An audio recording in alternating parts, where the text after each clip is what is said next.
Smisha Rudy Donawach, agus Hamia Gopit Akan Colaisde na Gaelic.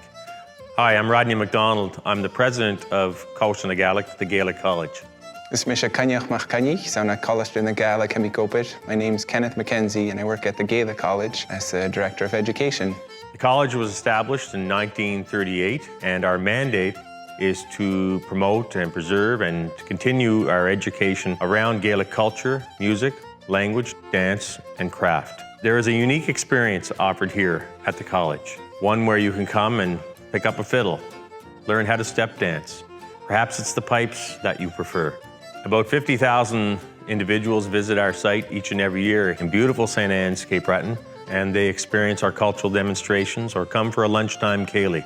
At different parts of the year, we'll have Gaelic immersions over a weekend where people come together and learn the language through very experiential learning. So they'll come and be completely immersed in the language in their class, after class, at meal times, and they might learn to make soup together in Gaelic or go for a hike on the grounds and learn about words for trees or leaves and all kinds of things.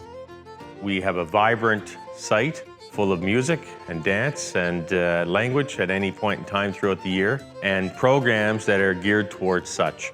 You can be 90 years old or you can be 9 years old. Either way, you'll have an experience that you will never forget.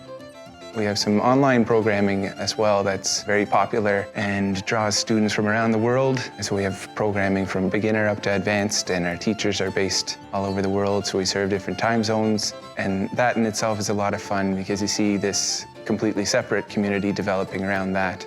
The Gaelic language itself over the past number of years has had a lot of ups and downs. Here in Nova Scotia, we've seen a lot of growth in the adult learner community, and it's been great to see, and a lot of really deep connections formed there. And even today, you're seeing more kids brought up in Gaelic in the home, and more Gaelic programming in schools, and even a youth mentorship program that we run here has seen a lot of success. And it's wonderful to see when you might have little toddlers or those teenagers coming to a Gaelic weekend with elders, native speaker elders, and that whole intergenerational aspect of the community, which is so vital and something to be celebrated. And anything we can do to promote that or help it in any way is something we try to do as much as we can. There's an old saying in Gaelic that a culture without a language is a culture without a soul.